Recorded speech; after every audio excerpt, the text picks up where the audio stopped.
Good morning, all.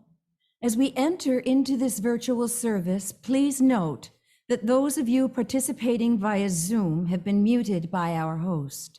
Also, be advised that our services are being recorded and, with the exception of joys and concerns, will be published online.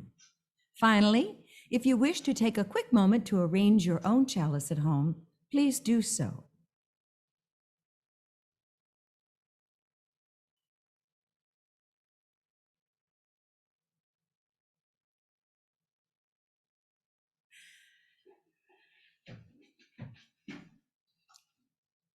Let there be peace on earth, and let it begin with me.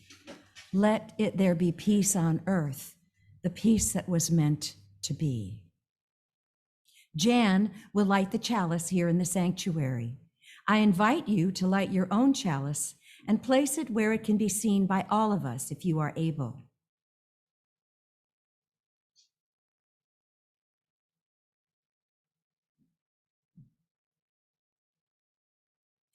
Before we sing the first hymn, let me remind you, our remote participants, to leave yourselves muted, and our in-person participants to remain masked. However, we want you and whoever is with you to sing with Mary and Jan as big and loud as you like. Make it a joyful experience.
Welcome to the Unitarian Universalist community of Cambria.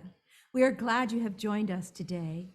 We acknowledge that our UUCC sanctuary stands on land that was once inhabited by coastal Chumash and Salinan indigenous peoples, whose ancestors lived primarily in the San Luis Obispo, Santa Barbara, and Ventura counties. As a Unitarian Universalist community, we celebrate religious diversity and welcome all who journey in search of faith and spirituality. The UUCC is a lay-led congregation inviting speakers from different religious traditions and spiritual or scientific backgrounds to speak at our pulpit. We encourage presentations covering a variety of topics of interest to our community that connect with the UU7 principles. Today's service centers around the seventh principle. We affirm and promote respect for the interdependent web of all existence of which we are a part. Our seventh principle may be our Unitarian Universalist way of coming to fully embrace something greater than ourselves. The interdependent web expressed as the spirit of life, the ground of all being, the oneness of all existence, the community-forming power, the process of life, the creative force, even God, can help us develop that special understanding of ourselves that we and our culture so desperately need. It is a source of meaning to which we can dedicate our lives. My name is Mary Ann Anderson, and I am your worship associate this morning. I would like to extend a special welcome to today's guests and visitors. We're glad you joined us this morning. If you are not on our mailing list, please visit our website at www.uuccambria.org so that we can keep you informed about all of our activities.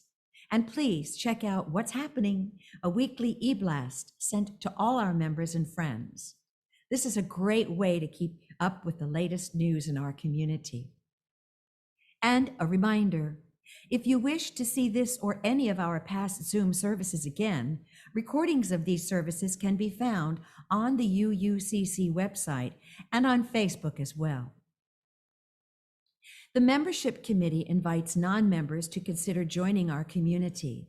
Please contact Diane DeMarco or a person on the board if you are interested. Thank you. So again, good morning and welcome to everyone.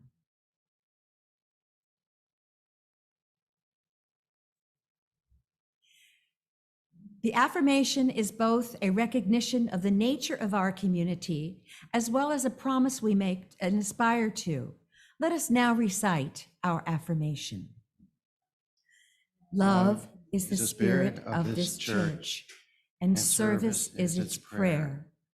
This is our great covenant, to dwell together in peace, to seek the truth in freedom, and to help one another. We set aside this time for any short announcements that would be of interest to our UU community members and friends. Please keep your items short and to the point. For any items that need more explanation, please call or email the person after the service to be respectful of everyone's time. If you have an announcement, please raise your hand. When Diane or I call your name, please stand or unmute yourself, then speak. From the sanctuary, Treva. Good morning, all. Happy Sunday. Just to let you know, there is a board meeting tomorrow night at 5 o'clock. We will be thanking our outgoing board members and welcoming our incoming. So if you are interested, please do email. We will shoot you that link. Thank you. Jan? Yes, an update on our service for December 24th, which we're calling From Darkness into Light. We will have a special musical offering from Mary Ann and Ames Anderson at 5:30, and you can zoom into that. And then at 6 o'clock, we will start our service, which will be Zoom, because the people who are participating will be here in the sanctuary, and the rest of us can be on Zoom. So I hope that we'll see you all. Don't forget your wishes. We have a wish list, and your wishes for the world we'll put on a giant poster of the earth that we've acquired. And it'll be a lovely, lovely evening. Thank you. Diane? Yes, I have a announcement. Next Sunday, we're having a circle gathering. And for the circle gathering, we're hoping to share some of our lives through a picture that we will bring to share with one another. It can be any kind of picture you took or one that you particularly have a sense of history with or speaks to your heart. But please bring that picture. Actually, I'd like you to mail the picture to Andy at that's Andy at applefig.com, and he will be able to put them into slides, and we'll see the slides because it's all going to be on Zoom for next week. And if for some reason you can't get to that, bring your picture anyway, and maybe you can just put it in front of the screen. But ideally, we'd like you to mail it to Andy again at andy@applefig.com. Looking forward to hearing from you next Sunday. And now we have an announcement from Lou. Lou, would you unmute yourself, please? Good morning. Men's group meets tomorrow by Zoom. Nobody will be in the sanctuary. Thank you. Thank you, Lou. Back to you, Marianne. Thank you, Diane. And as a reminder, next week, the Zoom-only service will be Circle, hosted by Diane DeMarco, called The Day After. There will be no activity here in the sanctuary next Sunday. Today, being the third Sunday of the month, we welcome a witness to our virtual pulpit. A moment of witness is widely practiced in Christian and Islamic denominations as a means to bear witness or give testimony about the way a specific religious affiliation has impacted one's life. Our hope is that in their moment of witness, a congregant here can briefly share a significant experience that moved them, helping all of us to deepen our relationship with Unitarian Universalism and strengthen our ties to the community. Jan Kalner, please share with us this morning. I'll be happy to. I grew up a devout Catholic. It was not my choice. I was born into it, but I loved the pageantry and ritual involved in the masses and special services. When I discovered that was really all I loved about it, I became a Catholic in name only, especially when a priest used the confessional to pry into my personal life under the guise of guiding me. I remember reciting prayers during Mass and leaving off half the words, especially when there were phrases like, I believe in this and I believe in that, because in reality, I believed in none of it. Why I decided to attend a Catholic university, I will never understand. I lasted 1 year. My roommate reinforced my decision to leave when she cast a wish, a spell maybe, on me to flunk all my final exams because I had not attended Mass. To her disappointment, I did not fail anything, quite the opposite, and I transferred to a much larger secular university. I married a Jewish man and attended Temple Beth Shalom, where I took my 2 young boys to Sunday school. I appreciated Judaism and might have converted if my husband and I had stayed together. When my 3rd son was born, I decided to return to the Catholic Church. That practice lasted till he was 12, and he climbed out the bathroom window of CCD class because the teacher had told him only baptized people, especially Catholic, could get into heaven. He knew there was something about that concept that just did not ring true. I was the music director at St. Luke's Episcopal Church in New York for 9 years. And again, I loved the pageantry and rituals. I thought the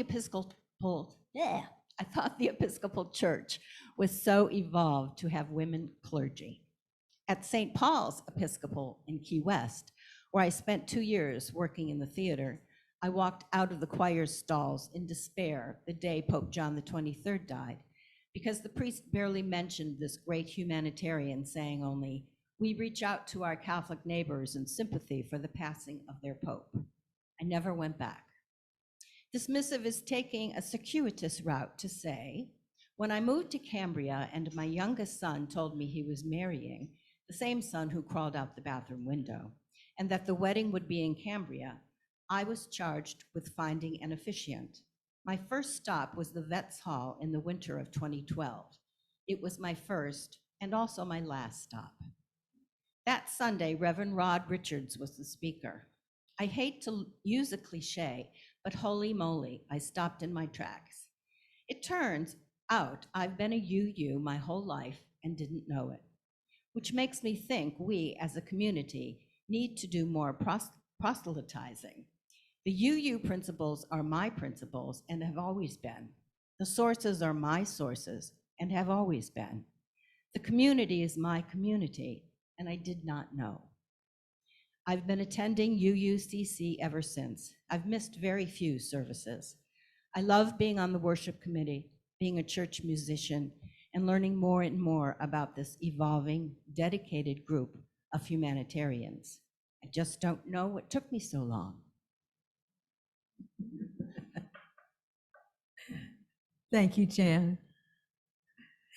Sharing together some of our personal and significant joys and concerns brings us closer as a faith community. We invite you to share the milestones that are deeply felt as a part of your personal life. But please be mindful and considerate of all who come to worship with us this morning. This is a time of community building. The collective flames of these candles embody all the joys and sorrows which may have gone unspoken today, but are also deeply felt in this community. The first reading is a responsive reading from the Dhammapada. As all that we are is the result of what we have thought, it is made up of our thoughts. If a person speaks with a pure thought, happiness follows them, like a shadow that never leaves their side. They abused me, they beat me, they defeated me, they robbed me. Those who harbor such thoughts do not still their hatred. For Hatred is not overcome by hatred. Hatred is overcome by love. This is an eternal truth. Those who mistake false for true and true for false, their abode is wrong-mindedness. These arrive not at the truth. Those who know true as true and false as false, their abode is right-mindedness. These arrive at the truth. As rain gets into an ill-thatched house, so craving gets into an ill-trained mind. As rain gets not into a well-thatched house, so craving gets not into a well-trained mind. Earnestness is the path of immortality, thoughtlessness, and the path of death. Those who are in earnest do not die. Those who are thoughtless are as if dead already. Having understood this clearly, those who are advanced in earnestness delight in earnestness and rejoice in the knowledge of the truth. These wise people, meditative, stay, always possessed of strong powers, attain to nirvana, the highest happiness. If an earnest person is well awake, if they are not forgetful, if their deeds are pure, they restrain themselves, their glory shall increase. By being well awake, by earnestness, by restraint and control, the wise person can make for themselves an island that no flood can overwhelm. Earnest among the thoroughness, awake among the sleepers, the wise man advances like a racer, leaving behind the hack. I go to the Buddha for guidance. I go to the Dharma for guidance. I go to Sangha for guidance. Let us join now in a time of meditation, of prayer, and of silence. Let us seek the quiet and the calm, laying aside our struggles.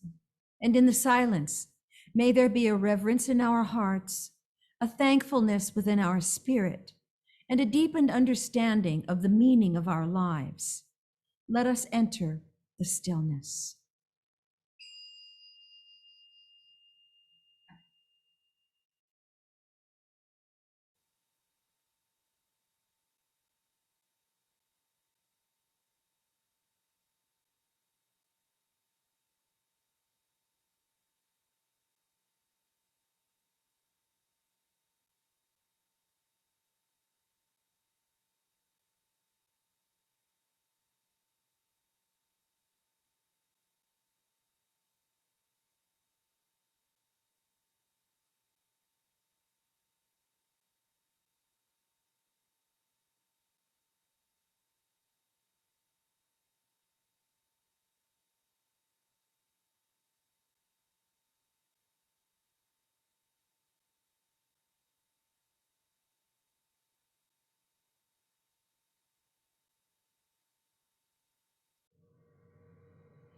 If we are peaceful, if we are happy, we can smile and blossom like a flower, and everyone in our family, our entire society, will benefit from our peace. Thich Nhat Hanh. The second reading is a responsive prayer called Metta Sutta, Loving Kindness, by Gautama Buddha. May all beings be happy and well. May no harm or difficulties come to them. May they live in peace and harmony. May I be happy and well. May no harm or difficulties come to me. May I live in peace and harmony. May my family be happy and well. May no harm or difficulties come to them. May they live in peace and harmony. May my teachers be happy and well. May no harm or difficulties come to them. May they live in peace and harmony. May my friends be happy and well. May no harm or difficulties come to them. May they live in peace and harmony. May strangers be happy and well. May no harm or difficulties come to them. May they live in peace and harmony. May my enemies be happy and well. May no harm or difficulties come to them. May they live in peace and harmony. May all beings be happy and well. May no harm or difficulties come to them. May they live in peace and harmony. The anthem today was composed for the 16th World Buddhist Women's Convention by Miko Shudo, Emily Yoshihara, Lisa Horikawa, and not showing Amida Butsu. And it will be sung by the Cherry Blossoms. This is so much better. Thank you. I can actually look at y'all. Okay.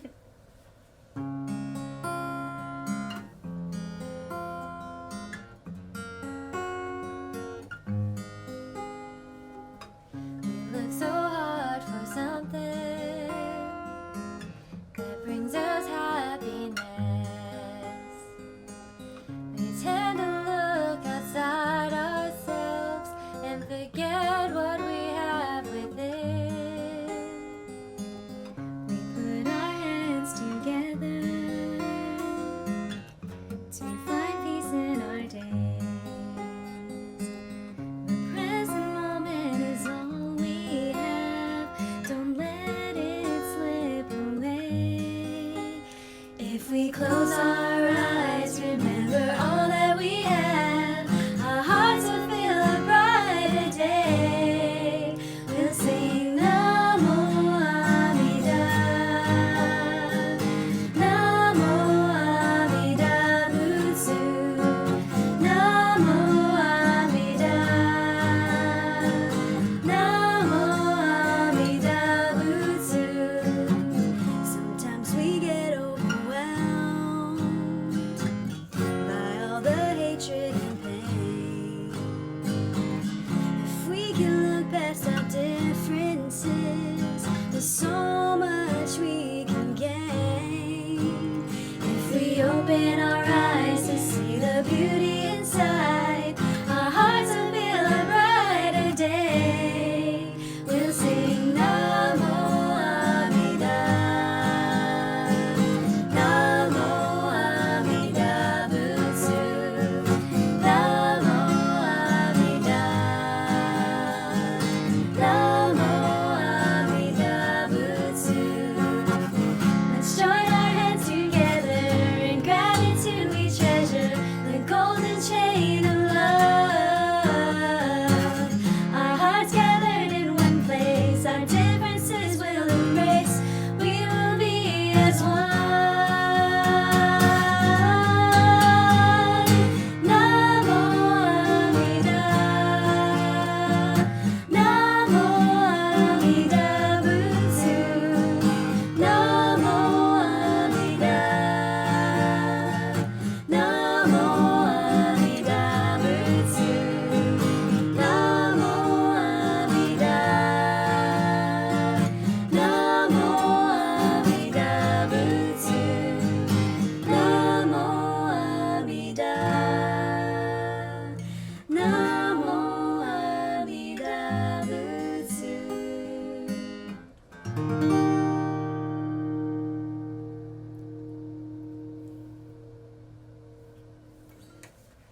Today's sermon is titled Awakening the Heart of Compassion for All Life, to be delivered by Reverend Kerry, Kiyohara. Reverend Kerry Kiyohara is the resident minister of Makawao Buddhist Temple on the island of Maui, serving Honpa Hongwanji Mission of Hawaii.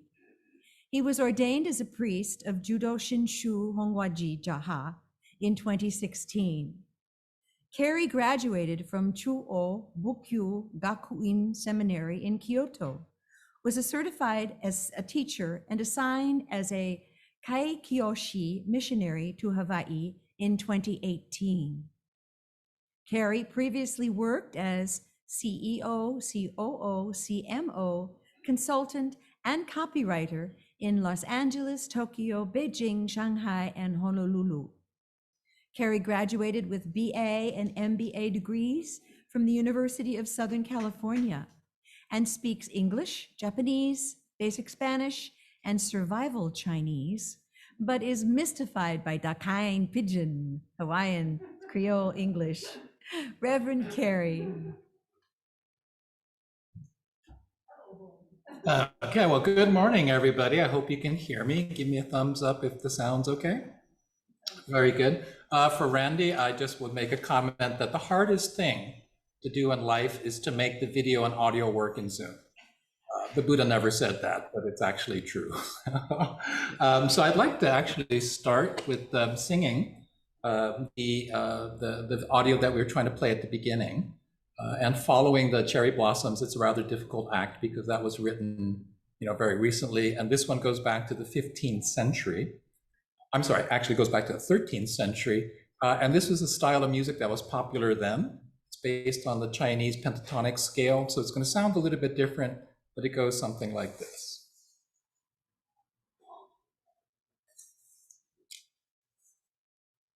Yodo shin o uru toki o eshe eje to nazuke tari esheje wa busho nari anyo ni darite satoru beshi.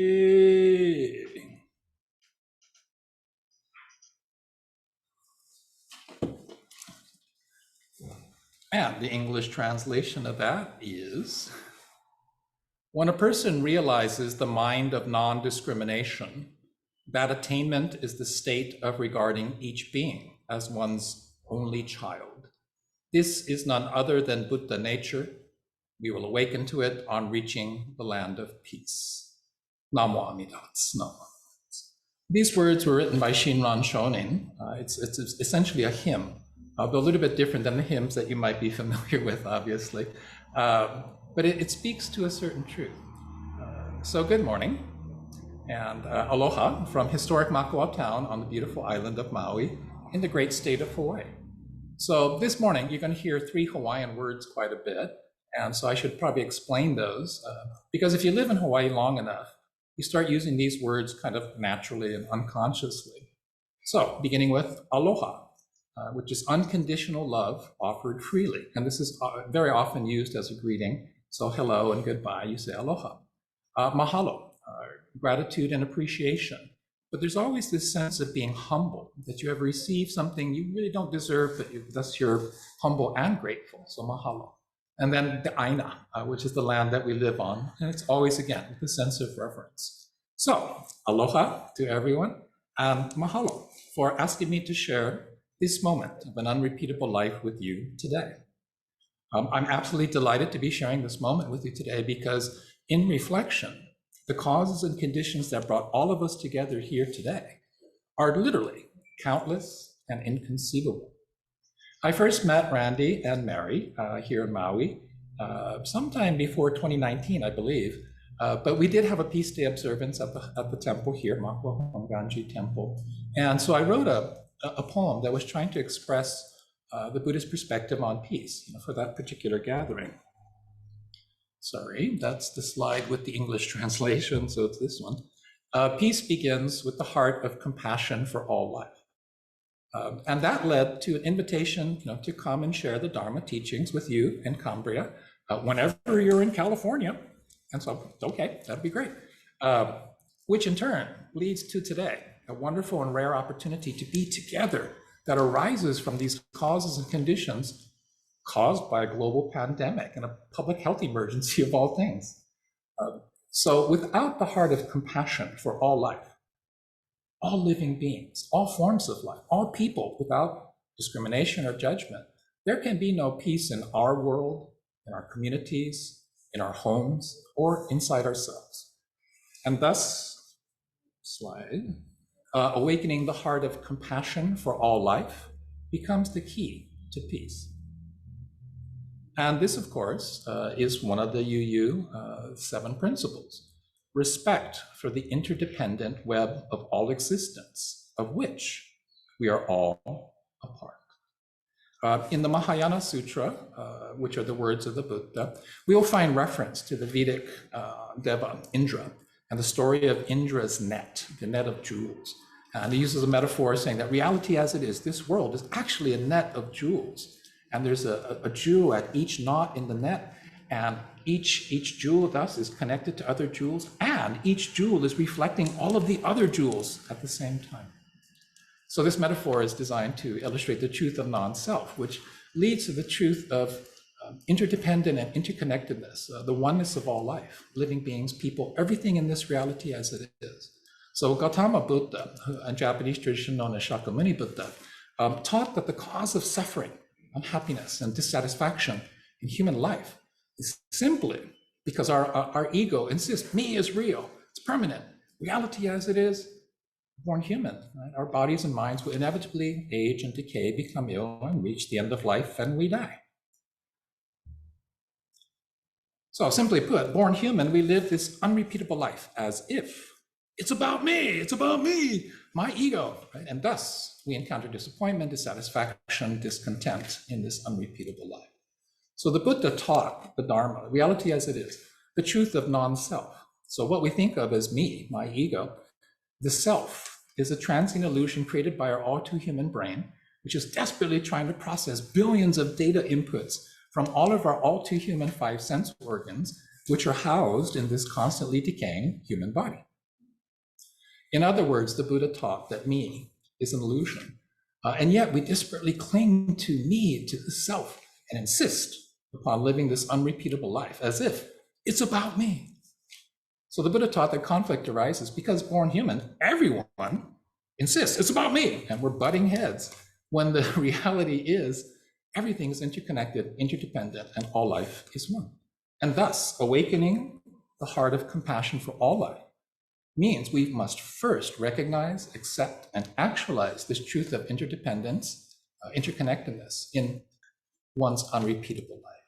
So the traditional path of discipline, as taught by Gautama Buddha, requires renunciation of this world, give up everything, shave your head, become homeless, wear rags, beg for all your food, and you got to study all the time. So chanting the sutras is how you memorize the words of the Buddha. You meditate for hours and hours and hours, and then you perform karmically virtuous acts until you realize awakening as a Buddha, or you die trying. So the path of discipline seeks to eliminate attachment to self, this false idea of self, to break the hold of me, my ego, over thoughts, words, and actions. So by giving up attachment to material things, giving up attachment to personal comfort, giving up attachment to how we're perceived by other people, and focusing solely on the truth, the search for truth, the goal of Buddhist practice is to simply realize and actualize, it's not about me, it's not about me, in this unrepeatable way. So from that perspective, Buddhism is simply about going from, it's about me, our human nature, to, it's not about me. That's it. Okay, end of Dharma talk. No, it doesn't work that way. Because, right, so we're trying to get to, it's not about me. But the reality, the challenge, of course, is that becoming a monk, not an option for a lot of people. And so it's said that there are 84,000 gates to the Dharma, or paths that lead to the truth. And I am ordained in the Jodo Shinshu Honganji tradition of Buddhism that was founded by Shinran Shonin 800 years ago in 13th century Japan. So Jodo Shinshu Buddhism is part of the Pure Land tradition, just part of the Mahayana stream of Buddhism. So in the 12th and 13th centuries, Shinran spent 20 years as a monk on Mount Hiei, the center of Buddhism in Japan at the time. But he failed to find the truth that he sought. So he pursued the traditional path of discipline. By all accounts, he was really good at it, but he did not find the truth he was seeking. So Shinran comes off the mountain, he leaves the monastery, he seeks a different path and encounters his great teacher, Honen, who teaches the Pure Land doctrine. Shinran's insight was that try as he might, right, for 20 years, he tried his best, but his ego, right, was too big, too hard, too stubborn for even 20 years of Buddhist practice to crack. Shinran realizes, despite knowing and practicing the truth of Buddhism, it's not about me. In the end, for Shinran, it is about me. And so he realizes that he's only human, and thus cannot realize nirvana. He cannot extinguish the flames of craving and desire, cannot awaken as Buddha on his own power. He discovers the spiritual truth he seeks through the working of the great compassion and great love of Amida Buddha that assures our birth into the Pure Land, and thus becoming Buddha, returning in oneness with Amida to this world to guide others to their birth. Now, this teaching, right, Amida offers a path for anyone and everyone who is only human to become Buddha, right, through birth in the Pure Land. Now, this comes over to the plantation villages in Hawaii in the late 19th and early 20th centuries with this huge wave of Japanese immigration. So the earliest expressions of Jodo Shinshu Buddhism in English includes The Golden Chain of Love, which was written by Reverend Dorothy Hunt. She was the first non-Japanese woman to be ordained in a Japanese Buddhist tradition. And I'm just taking one line out of the poem that she wrote, and it says, "I will try to be kind and gentle to every living thing and protect all who are weaker than myself." And this is from the Golden Chain of Love by Reverend Dorothy Hunt. So even as a child, I thought this was a really realistic view of human nature. I will try to be kind and gentle to every living thing and protect all who are weaker than myself. But this aspiration also speaks to the Buddhist teaching of non-self, the interconnectedness and interdependence of all life. So Jodo Shinshu and the Honganji tradition reflects Shinran's journey from it's about me to it's not about me, and then back to it's about me again. In the recognition and acceptance of our limitations and weaknesses, because we are only human, we discover the truth of Amida's vow to save all life without discrimination or judgment. You don't have to be rich, you don't have to be educated, you don't have to be powerful. This truth, this path is open to everyone. So returning to the words of Shinran Shonin, when a person realizes the mind of non-discrimination, that attainment is the state of regarding each being as one's only child. This is none other than Buddha nature. We will awaken to it on reaching the land of peace. No. So let's see, where are we? So the mind of non-discrimination, or the mind of absolute equality, treating everyone, right? The state of regarding every being as your only child. Right? This is the mind of Amida. This is the mind of non-discrimination you achieve when you become Buddha. This mind of non-discrimination or absolute equality is further identified as Buddha nature, right? The inherent potential to awaken to reality as it is, to realize nirvana, to become enlightened. The key insight is in the concluding line. We will awaken to it on reaching the land of peace. The land of peace is another word for the Pure Land, or Sukhavati, the land of bliss, which is the Buddha realm created by Amida. So in other words, we will realize the mind of non-discrimination, the state, and achieving the state of regarding each being as one's only child, realizing our Buddha nature when we're born in the Pure Land. Oh, after we die. From an American culture perspective, this is a very unsatisfying answer. Because in American culture, we're taught, and we insist, it's about me. Right? My college-educated, my MBA brain says, my ego insists, I can achieve anything, including the mind of non-discrimination. Through my own effort, the sheer force of my intellectualism, my hard work, or by cheating other people, somehow or another, I'm going to get there. So my ego insists, it's those other people who are racist or bigots or supremacists. My ego insists, I have Buddha nature, those other people don't. Thus, I am better than they are. And this is the dualistic mind. Our human nature desperately clinging to this illusion of self. And this was identified by Shakyamuni Buddha 2,600 years ago as the cause of human suffering. The truth has been in front of us for 2,600 years, and we still say, it's about me. So Jodo Shinshu, the Honganji tradition, as taught by Shinran, urges us just to awaken to our unexceptional human nature, right, which is to cling desperately to this egocentric view of the world, right, despite knowing the truth. Despite knowing the truth. It's not about me. And yet we insist, it's about me.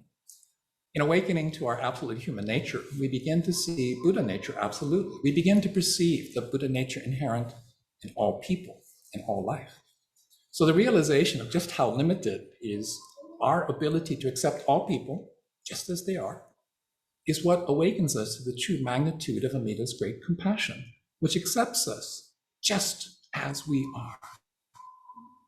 In the best case, we try our best to accept others just as they are, but we always fall short of our aspirations because in the end, we are utterly and simply only human. In the worst case, we delude ourselves into thinking, I have achieved the mind of non-discrimination and already regard all people in all forms of life as my only child. It's those other people who have problems. So, are we doomed to an endless cycle of discrimination or hatred and violence? Are we doomed to an endless cycle of suffering, birth, and death in the world of samsara, this human realm of confusion and delusion? And as honorable friends and fellow followers on the path of searching for truth, of course not, of course not. As Buddhists, we are all striving to awaken to reality as it is. It's not about me. In the Honganji tradition, Shinran taught that the true cause, the decisive cause of birth in the Pure Land is the faith of Shinjin. Shinjin meaning to gratefully receive the entrusting heart, the heart that can entrust through the working of Amida's compassion and wisdom in our lives. Shinjin is the mind of non-discrimination and the heart of great compassion, which we do not realize through our own self-power, but through the working of Amida's vow to save all people without discrimination or judgment. So Shinjin doesn't mean that we should stop trying to awaken to our true nature as self-centered, ego-driven, unexceptional, only human, just regular people. Indeed, it's only through determined self-reflection that we can begin to comprehend the depth of our attachment to self, my ego, our need to manipulate how other people perceive us, and our deep-seated craving to feel superior to others. So true self-awareness is painful, it's humiliating, it's humbling, but it is the source of true gratitude when we live life from the attitude, it's not about me. So cultivating the heart of compassion, awakening bodhicitta, the heart of compassion, is at the core of all Buddhist practice. But there's so much distraction in our modern world. There's so much noise in our heads. And we are consumed from the inside by anger, greed, and ignorance. And thus, in the Honganji tradition, Amida's compassion and wisdom offers all sentient beings, all life, the path to birth in the Pure Land, a way to become Buddha through Namo Amida Butsu, the Nembutsu, or mindfulness of Amida's compassion working in our lives. When we truly hear the calling voice of Amida in Namo Amida Butsu, which is the phrase that the three women were singing in the anthem, we simultaneously awaken to our all too human limitations and the unlimited, infinite, boundless compassion of Amida working constantly to guide us to liberation from fear, doubt, and uncertainty in this unrepeatable life. When we truly hear Namo Amida Butsu, we realize that the calling voice of Amida is coming from within us. It is our human nature that is our Buddha nature. And Amida knew this 10 kalpa, billions of years ago, and created this path of Nembutsu for us alone. So on this day, let us reflect on our true human nature and recognize our human limitations. Let us strive to awaken Bodhisattva, the heart of compassion, to gratefully receive the faith of Shinjin, to realize true peace of mind, and together share the Dharma, the Buddha's teachings with all people, without discrimination or judgment, so that wisdom and compassion, peace and harmony spread throughout the world. Mahalo for listening this morning. Thank you, thank you, thank you for listening. And may your day be filled with aloha. Namo Amida Butsu, Namo Amida Butsu, Namo Amida Butsu. Entrusting and all-inclusive wisdom and all-embracing compassion for the great enlightenment to come. Namo Amida Butsu, Namo. Well, thank you very much, and back to you. Mahalo, Reverend Kerry. Thank you so much, and aloha. The morning offering will now be given and received. Please keep in mind that our congregation is entirely self-governed by the democratic process. One of the privileges of our free church tradition is to provide all of the financial support for our many ministries from among ourselves. Generosity, therefore, is one of the spiritual values we recognize as central to our personal and institutional well-being. You are invited to participate in the blessing of giving. For those at home, please use one of the methods shown on the screen. Thank you.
Thank you, Jan and Mary. Our thanks for gifts given and received for the work of this community.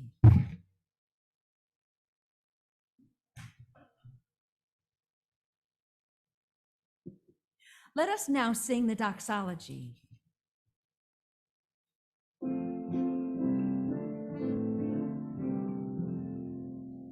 From all that dwell below the skies, let faith and hope with love arise.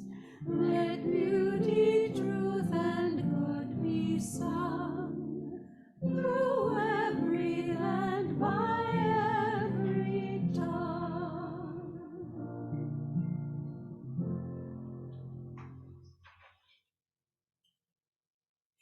Please join in singing the closing hymn, Filled with Loving Kindness, number 1031.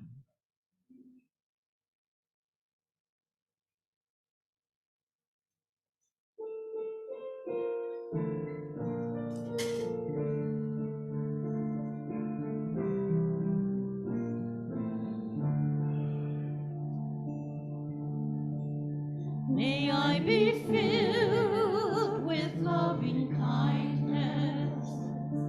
May I be well. May I be filled with loving kindness.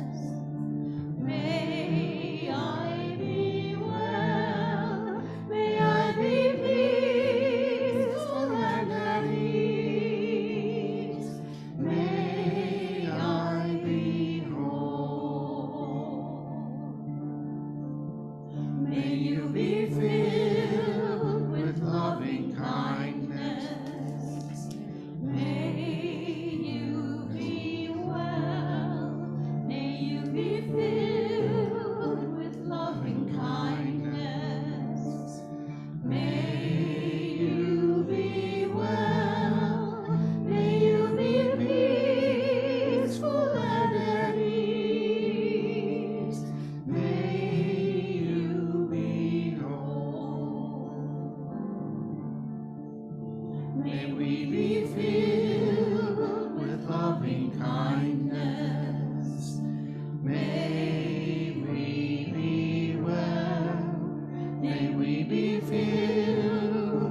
Thank you very much. That was lovely.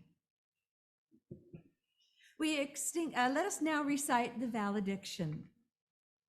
We extinguish the flame of this chalice, and we know that the light of truth and love and the warmth of this community go with us until we meet again. Please extinguish your chalice at home now.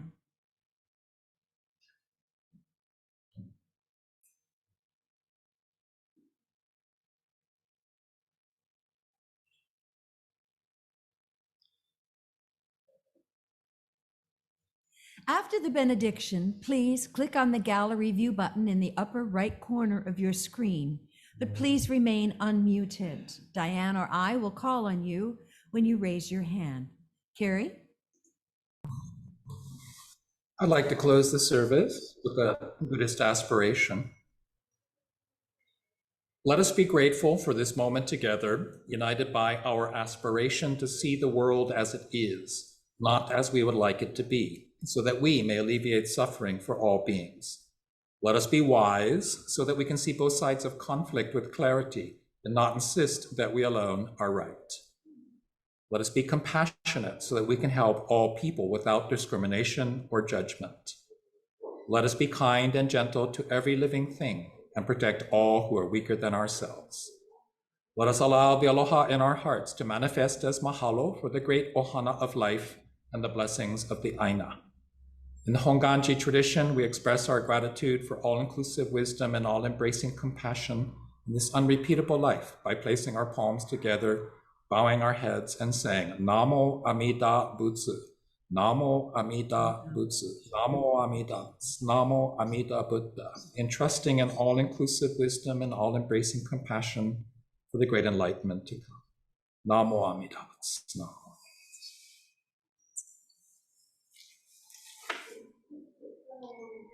Well, thank you very much. That will conclude the aspiration.